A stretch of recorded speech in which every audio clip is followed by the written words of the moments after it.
Shalom, selamat malam Bapak Ibu Saudara sekalian yang saya kasihi dalam Kristus Yesus. Pada malam hari ini kita akan membahas tentang kelanjutan ya. Kemarin sudah sampai ke kualifikasi untuk hidup di Bukit Sion yang ke-15, nanti ada kelanjutan apa yang mau kita bahas mulai malam ini. Untuk itu kita mari satu dalam doa. Allah Bapa yang bertata di dalam kerajaan surga, Allah Bapa, di dalam nama Tuhan Yesus Kristus, kami mengucap syukur Tuhan melalui Allah Roh Kudus, Roh-Mu yang hidup telah memimpin kami sepanjang hari ini. Kami mengucap syukur Tuhan, Kau telah menyelamatkan kami Tuhan dari serangan roh jahat, roh kematian, roh dunia roh mati, roh santet, sihir, tenung, tumbal, guna-guna, roh maut dan kacamata dipatahkan, roh kematian dipatahkan, roh dunia roh mati dipatahkan, roh segala penyakit apapun dipatahkan. Dan kami percaya Tuhan Yesus, Kau menghadir sekarang panah-panah api jahat. Terima kasih atas tudung pelindungan darah anak domba Allah, darah Yesus Kristus. Kami mengucap syukur Tuhan untuk malam ini. Engkau telah memberikan kami Tuhan kekuatan firman-Mu Tuhan. Biarlah pada malam hari kami akan membahas firman tentang perjalanan rohani bangsa Israel Tuhan sebagai suatu peringatan. Kami percaya Tuhan Yesus Kristus Allah Roh Kudus sebagai Guru Agung kami menerangi firman ini supaya menjadi rema bagi kami, supaya kami banyak belajar Tuhan firman-Mu Tuhan. Tujuannya Tuhan supaya kami bisa melakukan perintah-Mu dan menaati ketetapan-ketetapan-Mu, supaya hidup kami berkenan, tidak bercacat, tidak bercelah, hidup tak bercacat di hadapan-Mu ya Bapa. Urapi kami dengan urapan yang baru. Bapak Ibu Saudara menyaksikan program ini, urapi hamba-Mu yang menyampaikan firman Tuhan pada malam hari ini. Benar-benar sesuai kehendak-Mu, dalam nama Tuhan Yesus kami berdoa dan syukur. Haleluya, amin. Kita akan bahas tentang Israel sebagai suatu peringatan ya. Ini adalah awal mulanya kita membahas perjalanan awal bangsa Israel yang kita sudah bahas menuju ke Bukit Sion ya. Bukit Sionnya kita udah bahas. Kenapa saya bahas Bukit Sionnya dulu? Supaya kita mengenal Bukit Sion itu sebagai tujuan utama hidup kita. Ya, yaitu ruang Maha Kudus. Ketika Tuhan Yesus datang kedua kalinya rapture, kita semua mengalami rapture, tidak ada yang terhilang, tidak tertinggal. Ya, selama penantian proses menuju ke rapture, kita juga dipersiapkan untuk jadi mempelai Kristus, tidak ada mati muda ya. Jadi saya mengambil poin di 1 Korintus 10 ayat 1 sampai 11 ya. Ini tujuannya buat apa? Supaya kita mengetahui nanti kehidupan bangsa Israel mulai dari Mesir. Kehidupannya diawali dengan suatu tokoh yang namanya Musa sebagai pemimpin yang ditunjuk Tuhan untuk membawa bangsa Israel keluar dari tanah Mesir. Karena Allah ingin membuat bangsa Israel keluar dari perbudakan melalui tangan Musa ya. Maksudnya Allah itu memberkati Musa, tangannya dengan penuh mukjizat. Nanti banyak mukjizat-mukjizat yang terjadi dalam perjalanan hidup bangsa Israel dari Mesir menuju ke Bukit Sion.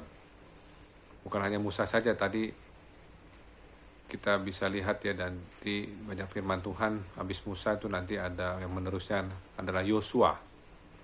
Ya, nanti Yosua juga banyak, nanti ada tokoh-tokoh sampai Daud yang berhasil untuk membawa bangsa Israel sampai ke tempat perhentian di Bukit Sion adalah Daud. Ya. Kita buka dulu di firman Tuhan di 1 Korintus 10 ayat 1 sampai 11 saya bacakan ya. Ayat ini panjang tapi pelan-pelan kita bahas. Israel sebagai suatu peringatan.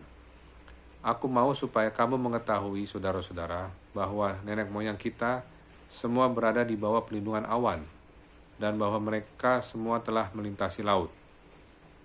Untuk menjadi pengikut Musa, mereka semua telah dibaptis dalam awan dan dalam laut.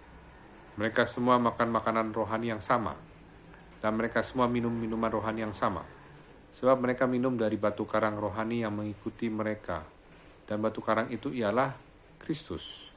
Tetapi sungguh pun demikian, Allah tidak berkenan kepada bagian yang terbesar dari mereka, karena mereka ditewaskan di padang gurun. Semuanya ini telah terjadi sebagai contoh bagi kita untuk memperingatkan kita, supaya jangan kita menginginkan hal-hal yang jahat, seperti yang telah mereka berbuat. Dan supaya jangan kita menjadi penyembah-penyembah berhala, sama seperti beberapa orang dari mereka. seperti ada tertulis, maka duduklah bangsa itu untuk makan dan minum. Kemudian bangunlah mereka dan bersukaria. Janganlah kita melakukan percabulan, seperti yang dilakukan oleh beberapa orang dari mereka, sehingga pada satu hari telah tewas 23.000 orang. Dan janganlah kita mencobai Tuhan, seperti yang dilakukan oleh beberapa orang dari mereka, sehingga mereka mati dipakut ular. Dan janganlah bersungut-sungut, seperti yang dilakukan oleh beberapa orang dari mereka, sehingga mereka dibinasakan oleh malaikat maut. Semuanya ini telah menimpa mereka sebagai contoh dan dituliskan untuk menjadi peringatan bagi kita yang hidup pada waktu di mana zaman akhir telah tiba. Amin. Jadi memang di sini Rasul Paulus menekankan sebagai Israel sebagai suatu peringatan ya. Ini menekankan waktu kisah-kisah melalui perjalanan bangsa Israel keluar dari tanah Mesir ya, menuju tanah perjanjian. Yang ayat pertama kita lihat ya di sini ya. Paulus bilang, aku mau supaya kamu mengetahui saudara-saudara, bahwa nenek moyang kita semua berada di bawah pelindungan awan dan bahwa mereka semua telah melintasi laut. Artinya di sini adalah pelindungan awan ini bicara tiang awan. Ya, ada hadirat Tuhan yang mengikuti. Dan mereka semua telah melintasi laut. Artinya mereka satu-satunya bangsa yang bisa melintasi lautan menjadi kering. Kalau Bapak Ibu melihat ya, tidak ada suatu pun kenyataan ya, sejarah nyata ya, bukan sejarah dongeng, bukan, ini benar-benar nyata bahwa laut bisa dibelah. Kita tahu kalau Laut Merah itu panjangnya berapa kilo ya. Udah pernah Laut Merah ya? Laut Merah itu laut yang menuju ke arah terusan Suez itu loh. Ya. Itu panjangnya berapa kilo itu ya. Saya juga belum tahu ya, tapi itu kalau kita lihat aja ya, kalau kita mau nyebrang ya, misalnya di Bali ya, Selat Bali aja kalau kering itu pernah nggak terjadi? Nggak pernah ya. Lautan yang apapun di Indonesia ini nggak pernah terbelah dua, kiri kanannya jadi kering bisa lewat orang ya. Selat Sunda pun nggak pernah. Tapi ini Laut Merah ya bisa. Karena waktu itu bangsa Israel sudah dalam keadaan terpojok. Di depan Laut Merah, di belakang Firaun dan tentaranya. Nah, tapi itu pertolongan Tuhan yang menyebabkan semua mukjizat itu terjadi. Mukjizat yang paling spektakuler. Allah melalui Musa, kuasa Allah bisa membuat Lautan Merah jadi kering. Untuk menjadi pengikut Musa, mereka semua telah dibaptis dalam awan dan dalam laut. Ya, maksudnya dibaptis ini artinya baptiso diselamkan dalam awan dan dalam laut. Artinya mereka tuh menyeberangi Laut Merah itu dibaptis. Ya, dalam awan itu ada tiang awan ya, ada hadirat Tuhan. Mereka semua makan makanan rohani yang sama. Ya, jadi mereka makan roti mana ya, makanan rohani, dan mereka semua minum minuman rohani yang sama, sebab mereka minum dari batu karang rohani yang mengikuti mereka, dan batu karang itu ialah Kristus. Ya, kita tahu sendiri bahwa banyak air di Mara, pahit ya, diberikan kayu jadi manis ya. Terus air di Meriba juga bisa keluar ya. Itu semua karena mukjizat Tuhan. Bayangkan di padang gurun batu-batu itu bisa jadi timbul air, itu gimana ceritanya tuh? Pernah Bapak Ibu yang tinggal di mana lah, di Jakarta, Jawa atau ke puncak, mukul batu keluar air, nggak pernah bisa kan? Nah, bangsa Israel mengalami hal mukjizat ya. Tetapi sungguh pun demikian, Allah tidak berkenan kepada bagian yang terbesar dari mereka, karena mereka ditewaskan di padang gurun. Nah, ini dia persoalannya. Mereka mengalami mukjizat, mereka melihat mukjizat, tapi mereka nggak diperkenankan Tuhan. Nah, ini jadi peringatan. Kita mungkin banyak mukjizat ditolong Tuhan. Ya, kita melihat mukjizat, kita ngalamin mukjizat, kita ngalami, kalau ngalami mukjizat kan istilahnya kita dilawat Allah, dijamah Allah, ditolong Allah. Tapi kenapa nggak berkenan? Nah, ini baru ya kita bahas dari ayat 6-nya. Semuanya itu telah terjadi sebagai contoh bagi kita untuk memperingatkan kita supaya jangan kita menginginkan hal-hal yang jahat seperti yang telah mereka perbuat. Jadi keinginan ini ya, keinginan yang berhubungan dengan jahat. Ya. Kalau keinginan jahat itu pasti bukan keinginan roh, pasti keinginan daging. Ya. Karena daging itu berjuang untuk memuaskan hawa nafsu, pasti jahat. Pasti jahat. Tapi dengan roh Allah, Roh Kudus itu pasti baik. Ya, contohnya apa sih ini? Dan supaya jangan kita menjadi penyembah-penyembah berhala. Nah ini dia, sama seperti beberapa orang dari mereka, seperti ada tertulis, maka duduklah bangsa itu makan untuk makan dan minum, kemudian bangunlah mereka dan bersukaria. Bangsa Israel ini menjadi penyembah-penyembah berhala ya. Artinya apa? Waktu Musa naik ke Gunung Sinai untuk menerima hukum firman Tuhan, hukum Taurat, apa yang dilakukan sambil menunggu Musa? Mereka membuat patung tuangan dari emas, dibuat jadi anak lembu ya. Itu penyembah berhala ya. Jadi itulah yang pertama kali ya, kenapa Allah gak berkenan sama orang Israel yang sudah melihat banyak mukjizat. Kita menjadi penyembah-penyembah berhala. Hati-hati. Berhala modern apa? Uang. Berhala modern apa? Handphone, gadgetmu. Berhala modern apa? Harta benda, rumah, mobil. Ya, hati-hati bisa jadi penyembah-penyembah berhala. Artinya kita mengagungkan, membanggakan. Bisa juga anak kita, istri kita, suami kita, orang tua kita. Itu hati-hati ya. Ya, supaya kita jangan jadi penyembah-penyembah berhala. Bisa juga studi kita, titel kita, pekerjaan kita juga bisa jadi berhala ya. Kita lanjutkan ya, ayat 8. Janganlah kita melakukan perjamulan seperti yang dilakukan oleh beberapa orang dari mereka, sehingga pada satu hari telah tewas 23.000 orang. Sekarang coba lihat ya, bencana apa, wabah pandemi pun satu hari itu nggak mungkin sampai 23.000 orang. Tapi ini, kalau menurut saya ya, saya belum pernah tahu ya ada kejadian satu hari bisa langsung 23.000 orang sebelum-sebelumnya. Saya belum tahu, mungkin ada ya, tapi saya belum pernah lihat berita resminya ya, berita resminya. Tapi ini di Alkitab benar-benar 23.000 orang gara-gara pecah bulan ya. Kalau kita memang keinginan daging itu penyembahan berhala ya, karena penyembahan berhala itu termasuk keinginan daging, nggak percaya Tuhan ya. Yang kedua percabulan, karena percabulan itu berhubungan dengan daging. Bisa tewas 23.000 orang, itu nggak main-main, itu jumlah yang sangat banyak ya, 23.000 orang. Oh iya, satu hari itu bisa 23.000 orang. Maaf, tadi saya diingetin Roh Kudus. Ada ternyata ya, satu hari bisa tewas 23.000 orang. Waktu tsunami di Aceh ya, itu kan tsunami kan satu hari ya, itu totalnya lebih dari 23.000 orang tuh waktu tsunami di Aceh. Kalau nggak salah ya, saya pernah lihat datanya sekitar 90 ribuan kalau nggak salah ya. Ya, mohon maaf ya, saya koreksi ya Bapak Ibu Saudara ya. Jadi tadi saya dapat rema dari Roh Kudus, ada ternyata ya. Saya koreksi ya. Dan janganlah kita mencobai Tuhan seperti yang dilakukan oleh beberapa orang dari mereka, sehingga mereka mati dipagut ular. Nah ini, janganlah kita mencobai Tuhan. Ya, mencobai Tuhan itu artinya apa sih? Kalau udah tahu salah kita lakukan gitu. Udah tahu penyembahan berhala salah, malah bikin penyembahan berhala. Udah tahu bercabulan salah, malah kita ulangin lagi. Itu mencobai Tuhan. Bukan Tuhan sayang, nggak boleh gitu. Kan Tuhan kan panjang kasih sarunianya. Nah, orang yang nggak berasal dari roh Tuhan, dia selalu jatuh bangun dalam dosa. Ya, kalau ada orang melegalkan jatuh bangun dosa itu, yang penting adalah kasih karunia, itu namanya sesat. Ya, janganlah jatuh bangun dan dosa. Kita harus pertahankan bahwa kita ini minta tolong kasih karunia Tuhan, anugerah Tuhan, Allah Roh Kudus untuk memampukan kita melakukan hidup yang berkenan, hidup yang suci kudus. Ya, makanya jangan kalau kita mencoba Tuhan, mereka mati dipagut ular.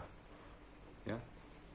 Dan janganlah bersungut-sungut seperti yang dilakukan oleh beberapa orang dari mereka, sehingga mereka dibinasakan oleh malaikat maut. Nah, ini bersungut-sungut itu komplain. Ya, komplain terus nggak bersyukur ya. Kalau kita komplain itu berarti kita mempunyai standar yang sangat tinggi, standar kesombongan ya. Sebenarnya Tuhan tuh menciptakan segala sesuatu, tiang awan ada di siang, tuang api di malam, dan ada roti mandan, dan semuanya itu dirasakan Tuhan itu semua untuk kebaikan, untuk supaya kita bisa merasakan itulah nikmatnya dari Tuhan.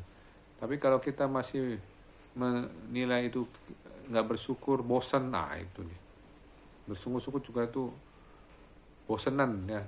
Jangan kita bosenan ya, apalagi masa pandemi ini. Kalau misalnya emang harus makan tempe terus tidak apa-apa, atau sop ayam terus, atau telur terus tuh nggak apa-apa ya. Yang penting kita jangan komplain bersungut-sungut ya. Supaya semuanya ini telah menimpa mereka sebagai contoh dan dituliskan untuk menjadi peringatan bagi kita yang hidup pada waktu di mana zaman akhir telah tiba. Artinya apa? Kalau zaman akhir telah tiba, ujung-ujungnya kita memang sudah berada di dalam perjalanan rohani untuk menuju ke Bukit Sion. Jadi perjalanan rohani kita ini sama bangsa Israel sama. Jadi kalau kita mau keluar dari Mesir, lambang dunia, kita akan bahas besok ya. Tapi untuk besok itu kita akan bahas tokoh namanya tokoh Musa. Musa ya, karena Musa ini adalah yang memberikan kontribusi besar dipilih Tuhan ya. Bahkan di firman Tuhan dibilang Musa itu disebut difirmankan Tuhan menjadi Allah bagi Firaun. Ini nggak main-main. Allah tuh memfirmankan Musa itu sebagai Allahnya Firaun. Artinya apa? Manusia itu bisa jadi Allah bagi manusia.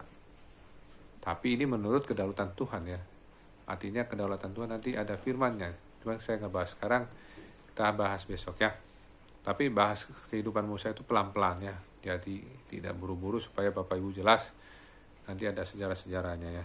Jadi kita harus melihat bahwa walaupun kita sudah melihat banyak mukjizat, kita ditolong Tuhan, kita mungkin mengalami mukjizat disembuhkan Tuhan, kita mungkin mukjizat kita diberkati, kita mengalami mukjizat mungkin diberikan anak, kita mengalami mukjizat diberikan rezeki, berkat, diberikan dihalau dari sekarang roh maut, roh kematian, dihalau dari sekarang panapi zat dukun. Tapi kalau kita melakukan yang tadi ya, penyembahan berhala, percabulan ya, terus mencobai Tuhan, bersungut-sungut, yang gak dikenan Tuhan. Jangan sampai kita gak dikenan Tuhan, karena Tuhan itu adalah benar-benar gak boleh dipermainkan ya. Kalau kita mau hidup kudus, kita kudus terus ya. Makanya Tuhan ada firman bilang gini, di dalam Dia Allah telah memilih kita sebelum dunia dijadikan, supaya kita kudus dan tak bercacat di hadapan-Nya ya. Karena yang kita targetkan apa sih dalam perjalanan hidup ini adalah kita meminta segala berkat rohani, bukan berkat jasmani. Yang kita minta tuh berkat rohani, bukan jasmani. Salah, banyak anak Tuhan tuh mintanya berkat rohani, minta berkat jasmani bukan berkat rohani. Jadi yang benar tuh minta berkat rohani. Ya, kita satu dalam doa.